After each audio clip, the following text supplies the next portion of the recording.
मी करतीये 3 महिन्यात fashion designing. या क्षेत्रात यश लगेच मिळत नाही. पण जे थांबत नाही, ते हार मानत नाही. त्यांच्यासाठी यश नक्कीच असतं. पण आज आत्मविश्वासाने सांगू शकते, की मी थांबणार नाही. ही फक्त सुरुवात आहे. फॅशन डिझायनिंग हा माझा प्रवास आहे आणि यश हे माझं ध्येय आहे. मी आज बनवतेय प्रिन्सेस कट कुर्ती.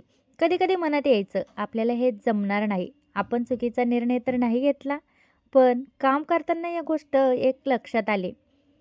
चूक करणं म्हणजे अपयश नाही, चूक सुधारणं, पुढे जाणं म्हणजे यश.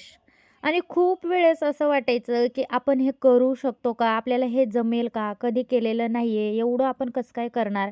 पण जेव्हा आपण काम करत जातो ना, त्या कामातूनच आपल्याला अनुभव मिळत असतात आणि कामातूनच आपल्याला कॉन्फिडन्ससुद्धा येतं. प्रत्येक काम हाती घ्यायचं आणि करायचं. जोपर्यंत आपण ते काम करत नाही ना, तोपर्यंत आपल्याला त्यातलं समजत नाही. तर चला भेटू पुढच्या व्हिडिओमध्ये. बाय.